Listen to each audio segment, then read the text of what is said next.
Good morning दोस्तों। इस video में हम फोनेटिक ट्रांसक्रिप्शन को देखेंगे कि कैसे फोनेटिक ट्रांसक्रिप्शन होता है। हमने वावल साउंड, कॉन्सोनेंट साउंड और उनके प्रकार तो पढ़ ही लिए। अब फोनेटिक ट्रांसक्रिप्शन के बारे में पढ़ेंगे। फोनेटिक ट्रांसक्रिप्शन पर जाने से पहले मैं दो टर्मिनोलॉजी बता रहा हूँ, एक फोनीम और एक सिलेबल। तो फोनीम देखो, फोनीम क्या होता है। फोनीम फोनीम होता है the smallest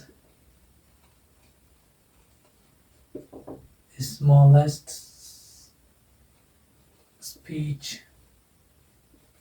sound,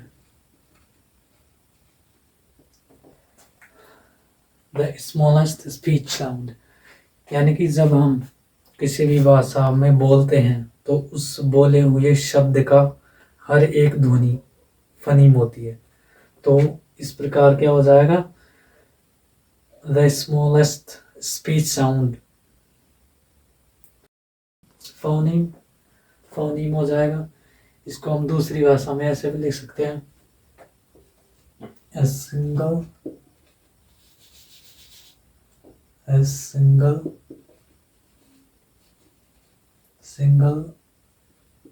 speech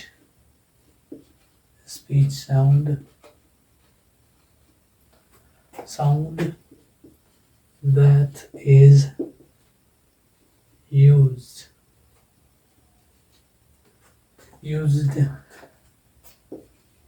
by any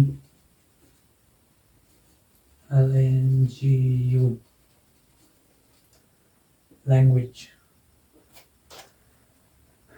A single speech sound that is used by any language, यानी कि फोनीम क्या होता है। फोनीम होता है केवल एक ध्वनि जो किसी भी भाषा में यूज हुई हो, वो फोनीम होती है। फोनीम, अब फोनीम ये जरूरी नहीं है कि फोनीम ये अंग्रेजी का ही शब्द है, इसको हिंदी में ध्वनिग्राम भी हम कहते हैं। तो सारे वावल और कॉन्सोनेंट हिंदी के ध्वनिग्राम के अंतर्गत आ जाते हैं, फोनीम के अंतर्गत आ जाते हैं। तो सिंगल स्पीच साउंड क्या कहलाती है, फोनीम। जैसे हम बोल सकते हैं ये एक फोनीम है, ये एक फोनीम है, ये एक है ना, ये फोनीम हो गया, ये फोनीम हो गया, है ना, ये फोनीम हो गया, ये फोनीम हो गया, ये फोनीम हो गया।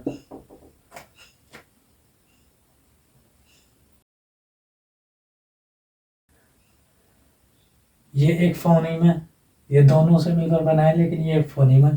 फोनीम को हम क्या बोल सकते हैं, सिंबल भी बोल सकते हैं।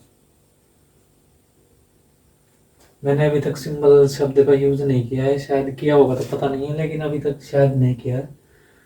तो सिंबल क्या होता है, सिंबल भी एक फोनीम ही होता है, लेकिन ये थोड़ी सी अलग टर्मिनोलॉजी है ये, जिसको हम बोल सकते हैं written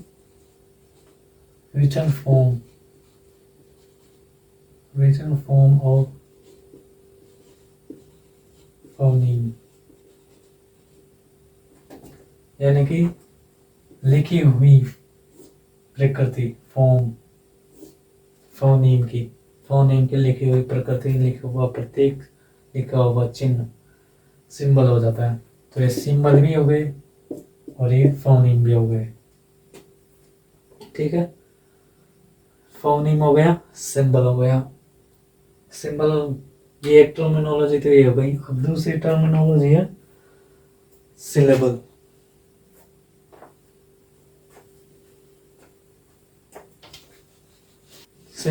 सिंबल सारे वॉवल साउंड और कॉन्सोनेंट साउंड सिंबल ही होते हैं, सब के सब लिखा हुआ फॉर्म उनका, ठीक है। अब हम चलते हैं सिलेबल पर।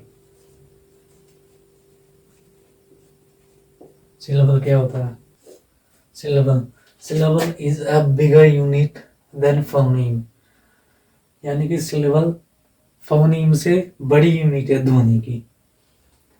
जैसे अब देखो, बुक हो गया, ये बुक है ना, तो ये इसका फोनेटिक ट्रांसक्रिप्शन हो गया ये बुक। तो ये पूरा पूरा एक सिलेबल हो गया। फोनीम कितने हो गए? 3 फोनीम हो गए उसमें, और सिलेबल 1। तो इसको बोलते हैं syllable. It includes at least 1 vowel sound. एक सिलेबल कम से कम एक वावल साउंड से बना ही होगा, यानी कि एक वावल साउंड तो आएगी आएगी। जैसे मैं कोई दूसरा दूसरा वर्ड लेता हूँ, अलोन। अलोन हो गया, इसका फोनेटिक ट्रांसक्रिप्शन हो जाएगा लोन। ये फोनेटिक ट्रांसक्रिप्शन हो जाएगा इसका, है ना। अब देखो इसमें कितने सिलेबल हैं? एक सिलेबल तो इसका ही हो गया। ये वर्ड स्ट्रेस का चिन्ह आगे के जो वीडियोज आएंगे उनमें वर्ड स्ट्रेस पढ़ाऊंगा ना, उसमें से है, उसमें से ये चिन्ह लगाया है, तो ये बाद में समझ आएगा तुम्हें। अगर तुमने पहले से पढ़ रखा है तो समझ में आ जाएगा ये क्या है। अगर नहीं पढ़ रखा है तो वर्ड स्ट्रेस वाला टॉपिक है, उसमें जाके समझ में आएगा तुम लोगों के। ये तो अलोन, ये ए और लाउन अलग अलग भाग हैं इस शब्द के। एक सिलेबल में कम से कम एक वावल साउंड होगा ही होगा, और केवल एक वावल साउंड से भी एक सिलेबल हो सकता है। जरूरी नहीं कि भी उसमें कॉन्सोनेंट साउंड भी होना चाहिए। केवल अकेले वावल साउंड से भी एक सिलेबल बन सकता है, जैसे कि इसमें बन रहा है ए अलोन, और ये अकेले फोनीम से एक सिलेबल बन रहा है। तो syllable is a bigger unit than phoneme. अब देखो फोनीम से परिभाषा में तो मैंने लिखवा दिया कि बिगर यूनिट है ये फोनीम से, लेकिन ये फोनीम ये अकेला फोनीम भी है और ये सिलेबल भी हो रखा है ना। तो ये परिभाषा केवल ऊपर ऊपर से है, ये जरूरी नहीं है कि उसी परिभाषा के अनुसार चलना है हमें। केवल ये 99% वर्ड्स के ऊपर ये परिभाषा लागू हो जाएगी। लेकिन कुछ एक वर्ड है जिसमें ये ऐसे भी केस देखने को मिलते हैं हमें।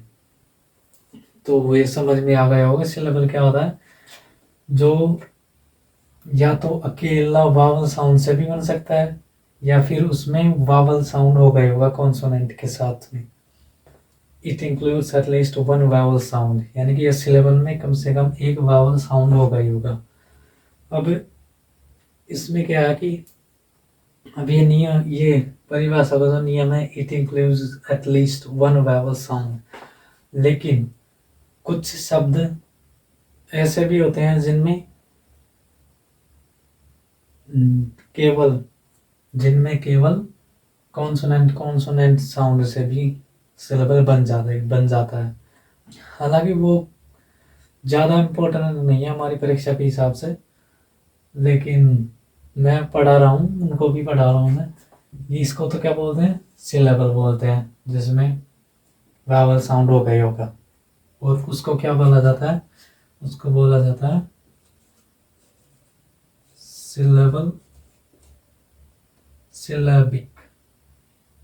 Syllabic consonant.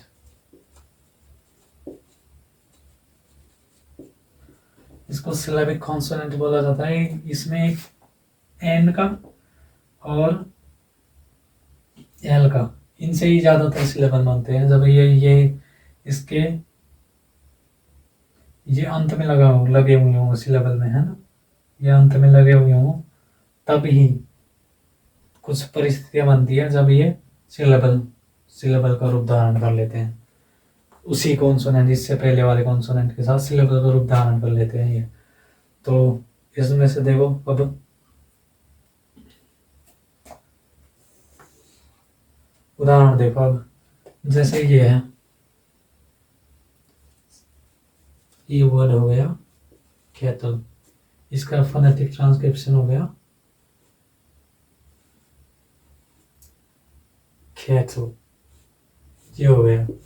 अब इसमें क्या है, इन दोनों से एक सिलेबल बन रहा है और इन दोनों से एक सिलेबल बन रहा है। तो देखो ये भी ध्यान रखना है, सिलेबिक कॉन्सोनेंट की स्थिति ज्यादातर कहाँ बनती है? ज्यादातर बनती है जब अंत में इसको, जैसे कैथल है, कैथल थल थल, तो इसको ऐसे लिखने के बजाय, ऐसे लिखा जाता है। तो जब इसकी आवाज आए, श्वा, श्वा साउंड, श्वा एक ही है ना, श्वा, इसको अंग्रेजी में श्वा साउंड बोला जाता है, इसको श्वा साउंड है ना। तो ये जब श्वा साउंड होता है, श्वा साउंड की आवाज आती है, ये एक की आवाज आती है अंत में, जब दो सिलेबल हो एल के साथ, एक कॉन्सोनेंट और हो, तब जाकर ये परिस्थिति बन जाती है। जब इस वाले एच जैसी आवाज मिक्स में होती है, जैसे इसमें कैथल कैथल थल थल, इसकी थोड़ी थोड़ी आवाज आ रही है, ऐसे केसेस में एन और ल दोनों के साथ सिलेबिक कॉन्सोनेंट की स्थिति बन जाती है। अब और उदाहरण देख लो इसके ही। फेनो,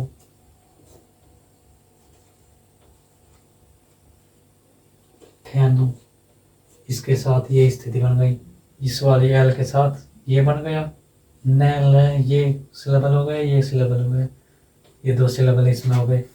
ऐसे ही कपल,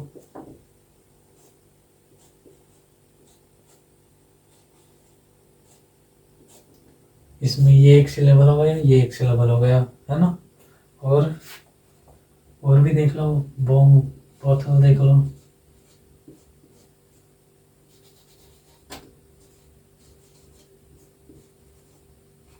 बोथल का फोनेटिक ट्रांसक्रिप्शन हो जाएगा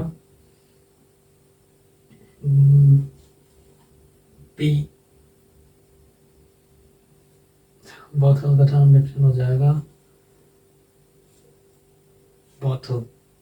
इस थ और लेग्स से एक ध्वनि, एक सिलेबल हो जाएगा, इस बी और ओ, बॉस से एक सिलेबल हो जाएगा, तो ये सिलेबिक कॉन्सोनेंट हो जाएगा। यहाँ पर सिलेबिक कॉन्सोनेंट कौन सा है, ये एल वाला है ना, अंतिम वाला जो ये होता है, अंतिम वाला फोनीम ल, वो सिलेबिक कॉन्सोनेंट होता है, इससे पहले वाला नहीं होता है, उससे ये अंत वाला सिलेबल होता है फोनेटिक, सॉरी सिलेबिक कॉन्सोनेंट। अब एन के उदाहरण ले लेते हैं, एल के हो गए, अब एन के उदाहरण ले लेते हैं। एन के में क्या हो जाएगा,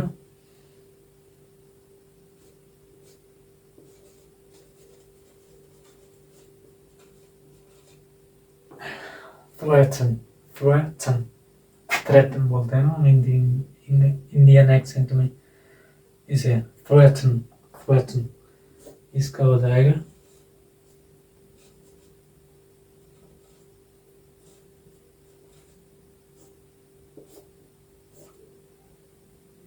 ये एक सिलेबल हो गया, ये दूसरा सिलेबल हो गया, ये सिलेबिक कॉन्सोनेंट हो गया, ये वाला शब्द है ना एन, सिलेबिक कॉन्सोनेंट हो गया।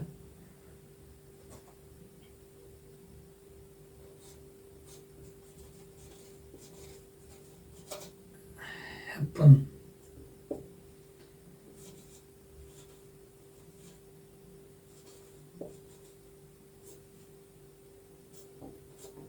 इसमें भी दो सिलेबल हो गए, हैपन, हैपन, है ना।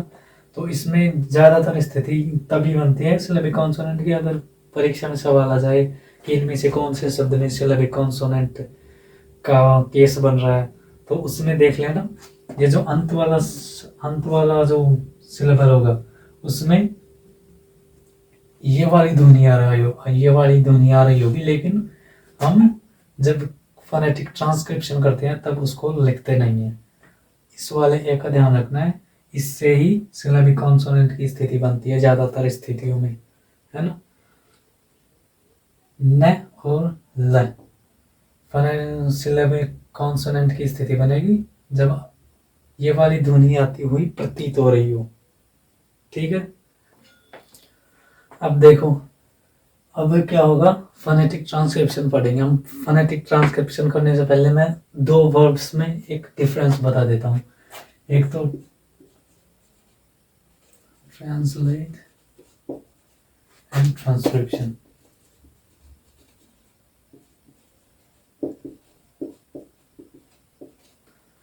ट्रांसलेट एंड ट्रांसक्रिप्शन के अंदर ट्रांसक्राइब है ना, ट्रांसक्राइब से ट्रांसक्रिप्शन बना है, ये याद रखना है। ट्रांसलेशन ट्रांसलेशन इसको भी मैं यही कर देता हूँ ना, नाउन नाउन हो गए दोनों। ट्रांसलेशन ट्रांसक्रिप्शन दोनों में अंतर क्या है? ट्रांसलेशन में तो क्या होता है, एक भाषा से दूसरी भाषा में शब्द का रूपांतर किया जाता है ना।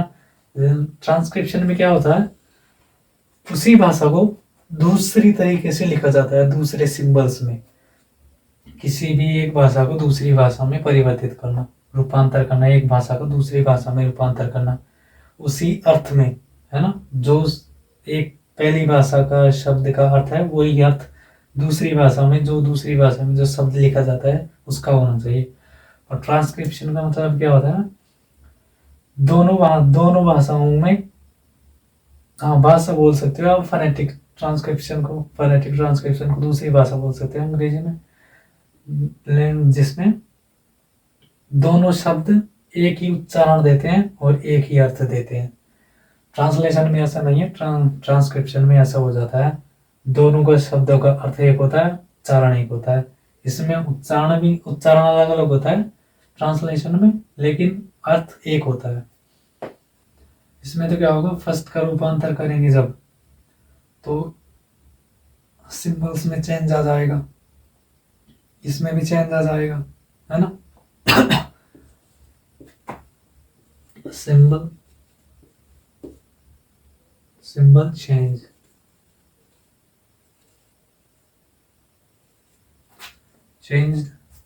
सिंबल चेंज, इसमें भी सिंबल चेंज हो जाएगा ना।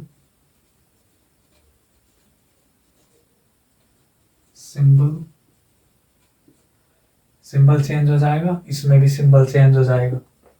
ट्रांसक्रिप्शन करते समय फर्स्ट का सेकंड लैंग्वेज में जब ट्रांसक्रिप्शन करेंगे, लैंग्वेज तो नहीं होती है ट्रांसक्रिप्शन को लैंग्वेज भी मान सकते हो आप, उसी भाषा को दूसरा रूप मान सकते हो, लेकिन इसमें तो अलग अलग ही भाषा होती है ये ट्रांसलेशन में। तो इसमें दोनों में सिंबल चेंज हो जाएगा, है ना। और इसका जो अर्थ होगा दोनों का एक ही अर्थ होगा, सिंबल चेंज हो जाएगा, इसमें भी सिंबल चेंज हो जाएगा। दोनों में जो भाषा में रूपांतरित शब्द और अरूपांतरित शब्द दोनों का अर्थ एक होगा, इसमें भी रूपांतरित और अरूपांतरित दोनों का अर्थ एक होगा। लेकिन अंतर क्या है दोनों में? अंतर केवल इतना सा है कि जब उच्चारण करेंगे तो उच्चारण में, ट्रांसलेशन में जब उच्चारण करेंगे तो उन दोनों का उच्चारण अलग अलग होगा, क्योंकि भाषाएं अलग अलग है। लेकिन जब ट्रांसक्रिप्शन में हम फर्स्ट जो भी लैंग्वेज है और दूसरा जो भी सिंबल हमने लिखे हैं उन दोनों का उच्चारण, प्रोनाउंसिएशन दोनों का एक ही होगा। प्रोनाउंसिएशन यानी उच्चारण, दोनों का उच्चारण एक होगा। ट्रांसलेशन में दोनों भाषाएं अलग अलग हो जाती हैं, तो उच्चारण अलग अलग हो जाता है उनका। और ट्रांसक्रिप्शन में दोनों का उच्चारण एक ही होता है। जैसे ये वही देख लो, बुक का उदाहरण, BWK, इसको भी बुक ही बोलेंगे और इसको भी बुक ही बोलेंगे। ये तो हो गया ट्रांसक्रिप्शन, एक ही भाषा को दूसरी तरीके से लिखना। लेकिन जब ट्रांसलेशन होता है तो ये तो बुक हो जाती है, और ट्रांसलेशन करते हैं समय इसका अर्थ हो जाता है, इसको बोल देते हैं पुस्तक।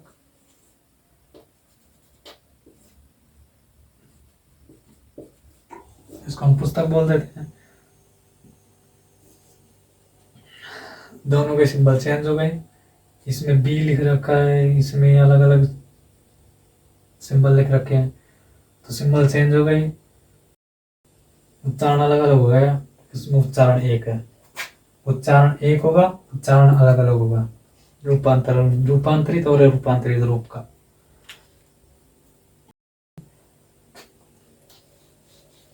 अब देखो, फोनेटिक ट्रांसक्रिप्शन में ज़्यादा दिक्कत नहीं होती है अगर आप लोगों को वावल साउंड, है ना, और कॉन्सोनेंट साउंड के सिंबल याद हैं। मैंने पिछले वीडियोस में लिखवा दिया है, तुमने याद भी कर लिया होगा मेरे को, ये उम्मीद है कि तुमने याद कर लिया होगा उनको। और जहाँ तक 95 जो भी देख रहा है ये फनेटिक का वीडियो, फोनेटिक्स का ये वीडियो जो देख रहा है उसको मेरे को लगता है कि पहले ही याद होंगे जहाँ तक तो फोनेटिक ट्रांसक्रिप्शन ज़्यादा उनको परेशानी नहीं होगी उनको समझने के लिए। लेकिन जो कुछ लोग हैं उनको ज़्यादा परेशानी होगी कि फोनेटिक ट्रांसक्रिप्शन क्या होता है। पहले तो उनको समझ में ही नहीं आता है, शुरू में तो शुरू के वीडियो में तो समझ में ही नहीं आता है उनको कि फोनेटिक होता क्या है, ये क्या चीज़ है फोनेटिक्स। तो उसके लिए पीछे के वीडियो बना दिए हैं। अब इसमें हम आ गए हैं फोनेटिक ट्रांसक्रिप्शन पे। फोनेटिक ट्रांसक्रिप्शन के लिए क्या होता है, वावल साउंड और कॉन्सोनेंट साउंड का सिंबल याद होने चाहिए बस आप लोगों को। आप आराम से किसी भी शब्द का फोनेटिक ट्रांसक्रिप्शन कर सकते हो अगर आपको वो याद है और वर्ड का सही उच्चारण याद है। तो अगर वर्ड का ही गलत उच्चारण याद होगा तो आप गलत फोनेटिक ट्रांसक्रिप्शन कर दोगे। Cat, dog, cat, dog, cow, and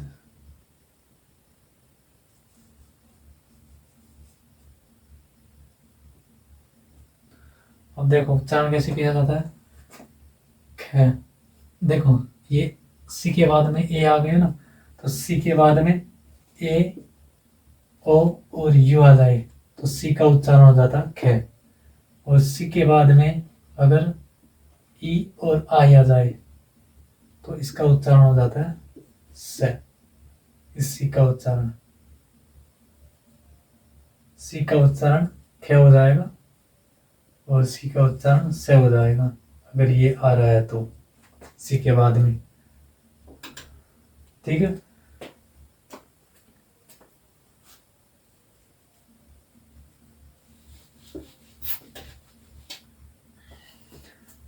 तो ये क्या आ रहा है सी का उच्चारण यहां पर होगा ख। सी का उच्चारण हो जाएगा ख, ई का उच्चारण हो जाएगा ये वाला ए ख, और टी का उच्चारण थी हो जाएगा कैट। और फोनेटिक ट्रांसक्रिप्शन के ये वाले जो स्लैश के चिन्ह है, स्लैश के ये चिन्ह लगाने अनिवार्य होते हैं। केवल वर्ड फोनेटिक ट्रांसक्रिप्शन में, सेंटेंस फोनेटिक ट्रांसक्रिप्शन में ये चिन्ह अनिवार्य नहीं होते। ठीक है, डॉग का हो जाएगा डी से डी ये हो जाएगा, ओ से ये वाली ध्वनि निकल रही है ओ की, और जी से ग हो जाएगा डॉग। अब इसको काव बोलते हैं ना, खाव। सी के बाद में ओ आ रहा है तो सी का उच्चारण खा हो जाएगा, खे हो जाएगा खे। ओ का उच्चारण हो रहा है यहाँ पर आओ, ओ का उच्चारण हो रहा है आओ, ए आओ, है ना, इन दोनों का उच्चारण आओ हो रहा है खाओ। तो इसका फोनेटिक ट्रांसक्रिप्शन हो गया खाओ। रैट का ये हो गया, इसमें भी यही है छ। तो ये इनका उच्चारण हो गया। अब मैं कुछ शब्द लिख रहा हूँ, उनका उच्चारण एक साथ में लिख दूंगा, है ना। ये तो समझ में आ गया होगा। फोनेटिक ट्रांसक्रिप्शन के लिए जरूरी क्या होता है, वावल साउंड का ज्ञान जरूरी होता है, कॉन्सोनेंट साउंड का ज्ञान जरूरी होता है, उनको सिंबल्स को पहचानना जरूरी होता है, और क्या जरूरी होता है, वर्ड्स का, इंग्लिश वर्ड्स का शुद्ध उच्चारण, प्योर प्रोनाउंसिएशन, ये जरूरी है फोनेटिक ट्रांसक्रिप्शन के लिए। तो अब मैं इसमें बोर्ड पर शब्द लिख दूंगा बहुत सारे, उनको एक साथ देखते हैं अलग अलग करके कि कैसे किस प्रकार के शब्द का कैसे हो रहा है फोनेटिक ट्रांसक्रिप्शन। ठीक है, अब हम इन शब्दों को ट्रांसक्रिप्शन करके देखेंगे। फोनेटिक ट्रांसक्रिप्शन में इनको परिवर्तित करेंगे, रूपांतर करेंगे। कैमल, कैमल में सी के बाद में ए आ रहा है, सी के बाद में जब ए आता है तो सी का उच्चारण ख हो जाता है। तो ख के लिए फोनेटिक सिंबल हो जाता है के है ना। इसका उच्चारण हो रहा है, ए का उच्चारण हो रहा है ए ख ख। और एम ई एल का उच्चारण हो रहा है म कैमल, है ना। कैमल हो गया। अब इसका देखो, इसका क्या हो गया,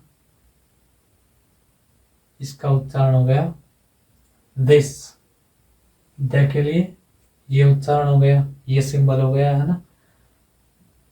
ई, ये वाला ई की ध्वनि, इस वाले छोटे ये शॉर्ट ई की ध्वनि आ रही है, और ये वाले से की ध्वनि आ रही है। दिस, दैट, इसमें भी इसकी ध्वनि आ रही है the key, the A, that, छ की ध्वनि, ये हो गया। फ्लावर, फ्लावर, फ, ये वाला फ, इसकी ध्वनि आएगी इससे, फ, है ना। इसकी ध्वनि आ गई, एल आ गया।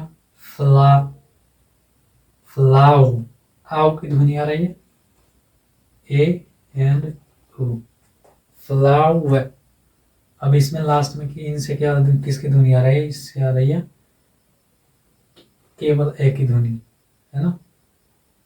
और ये जो रे की ध्वनि है, ये रे का उच्चारण ऑप्शनल होता है यहाँ। ऑप्शनल यानी कि अगर इस शब्द के बाद में, वाक्य में इस शब्द के बाद में अगर वावल से शुरू होने वाला कोई शब्द आ जाए तो इसका उच्चारण रे होगा, और यदि कॉन्सोनेंट से शुरू होने वाला शब्द इसके बाद में आएगा तो रे का उच्चारण नहीं होगा। जैसे अगर फ्लावर के बाद में इट है, फ्लावर इट, तो रे का उच्चारण होगा flower it, flower it, flower it है। लेकिन अगर इसके बाद में कॉन्सोनेंट है, जैसे फ्लावर, फ्लावर बॉक्स, ऐसे ही मैं शब्द बना रहा हूँ, ऐसे कोई ये शब्द नहीं है, फ्लावर बॉस, तो इसका उच्चारण होगा flower, flower boss, flower boss.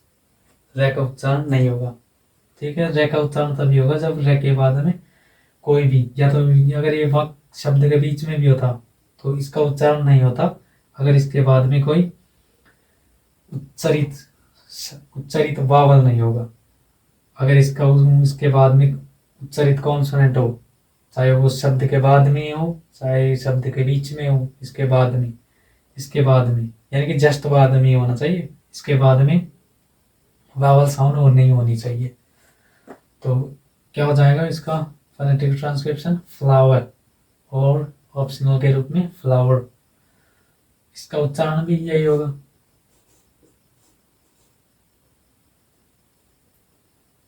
Sorry, ये क्या हो गया, ये आपकी ध्वनि आ रही है यहाँ पर, फ्लावर,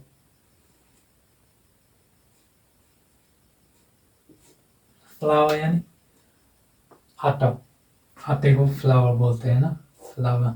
उच्चारण दोनों का सेम होगा। इस फ्लावर का मतलब होगा आटा, इस फ्लावर का मतलब होगा फूल, कॉम्प्लेक्स। ओके बाद में ओके, उससे पहले सी आ रहा है तो सी का उच्चारण हो जाएगा खे, है ना। फिर इसका उच्चारण हो जाएगा अ, इस ओ का, कॉम, मे का उच्चारण हो रहा है कॉम्प्लेक्स, फी का उच्चारण हो रहा है, एल का उच्चारण हो रहा है, इसका उच्चारण हो रहा है, और एक्स का उच्चारण हो रहा है के और से, कॉम्प्लेक्स, के और से, है ना। तो के लिए तो ये हो जाएगा और से के लिए ये सिंबल हो जाएगा, तो इसका फोनेटिक ट्रांसक्रिप्शन हो जाएगा कॉम्प्लेक्स।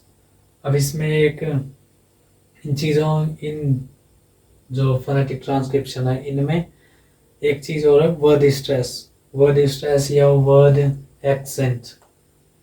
तो वो उसके बारे में हम यहाँ पर मैं नहीं लगा रहा हूँ ताकि तुम्हें ज़्यादा कोई दिक्कत ना हो। आगे के जो वीडियोज़ आएंगे उनमें मैंने अलग से वर्ड स्ट्रेस का टॉपिक है तो उसमें पढ़ेंगे हम। यहाँ पर मैं वर्ड स्ट्रेस नहीं लगा रहा हूँ, है ना। वर्ड स्ट्रेस का चिन्ह ये होता है, जैसे इसमें कहाँ पर लगेगा, यहाँ पर, तो ये लगा दिया वर्ड स्ट्रेस का चिन्ह। तो इसको बाद में करेंगे हम। इसका उच्चारण हो जाएगा एरोबिक।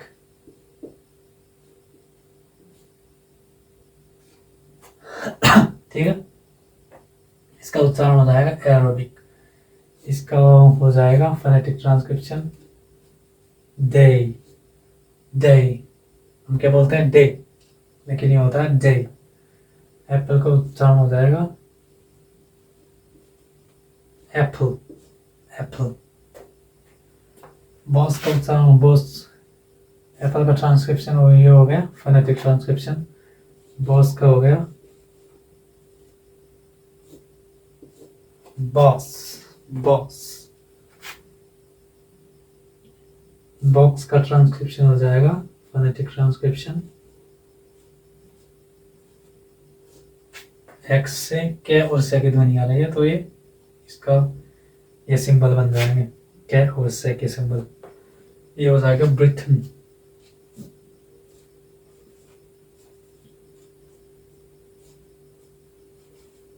ब्रिथन। ब्रिथन। अब देखो ये सिलेबिक कॉन्सोनेंट हो गया ना, इसको हम ऐसे भी लिख सकते हैं जैसे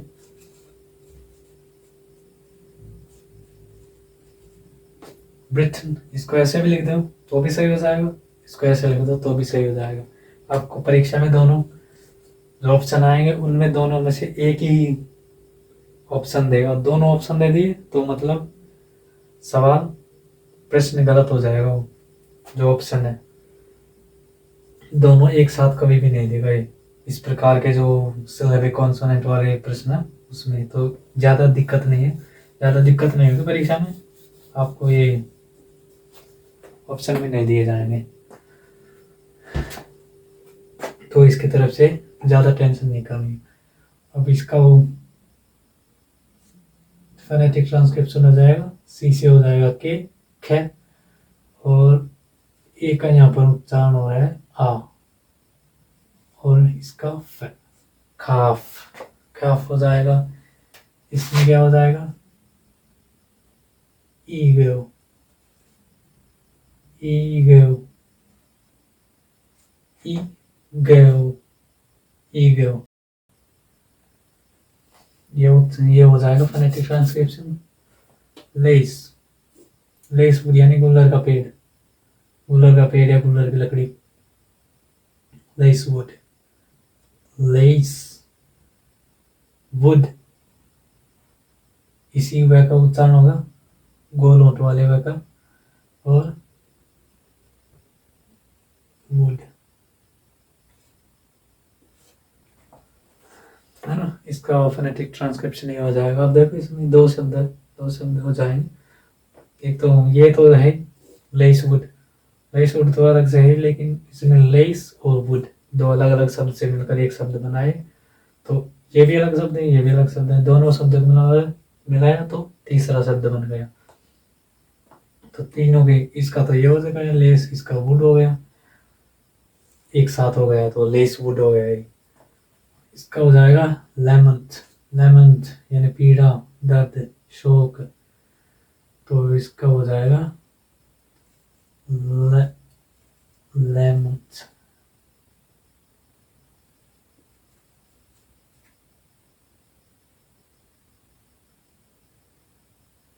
लेमंट। लेमंट हो जाएगा इसका ना। लेमंट यानी पीड़ा या शोक, किसी भी चीज का, दुर्घटना का शोक, कोई अनहोनी हो गई उसका शोक। इसका हो जाएगा पब्लिक। पब्लिक। पब्लिक। सी का उच्चारण यहाँ पर क्या हो रहा है, खे। खे का फोनेटिक सिंबल बना दिया। अब इसमें क्यों से क्या बन रहा है, खे। क्वालिटी, वो। पहले तो वह आएगा ना, तो इस वह के लिए क्योंकि बाद में जब ये वो बोलेंगे तो वो गोल ऊँट से बोलेंगे, तो गोल ऊँट के लिए कौन सा वह आता है, डब्लू वाला वह, और इसका उच्चारण हो जाएगा ओ, क्वालिटी, क्वालिटी।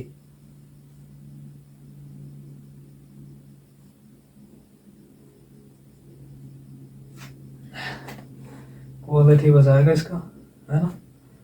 ये आई है क्वालिटी, लेकिन इसका उच्चारण ए हो जाएगा, क्वालिटी। अब ये जो अंत वाला ई होता है ना, इसको हम ऐसे भी लिख सकते हैं, क्वालिटी, इसके रूप में भी लिख सकते हैं। ये वाला आई है ना, ये वाला आई, इसकी जगह हम ये आई भी यूज कर सकते हैं इस सिंबल की जगह। तो अगर ये वही इस सिंबल की जगह ये देख लो तो परेशान मत होना कि ये गलत है रे, और हमारा जो मैंने पढ़ा है वो ही सही है। ये वाला अगर शब्द के अंत में ये आ जाए, ये ई की ध्वनि आ जाए, तो इसको ऐसे भी लिख सकते हैं हम, ई। क्योंकि शब्द के अंत में छोटी या बड़ी कौन सी ध्वनि हम लिखें, कौन सी ध्वनि बोले, छोटी बोले या बड़ी ध्वनि बोले, तो इनको बुलाकर बड़ी के लिए तो क्या होता है, लॉन्ग वावल साउंड के लिए ई हो जाता है, और शॉर्ट वावल के लिए ई हो जाता है। लेकिन जब इस शब्द के अंत में होती है तो अच्छी तरह डिसाइड नहीं कर सकते हम कि ये ई है या ई है, ई है या ई, दोनों में से कौन सी है। तो इसलिए हम इसका ये हटाकर ये भी यूज कर सकते हैं इसकी जगह। ऐसे होता है फोनेटिक ट्रांसक्रिप्शन। तो फोनेटिक ट्रांसक्रिप्शन हो गया। अब अगले वीडियो में हम जो भी देखते हैं क्या पढ़ते हैं, तो वो वीडियो आ जाएगी।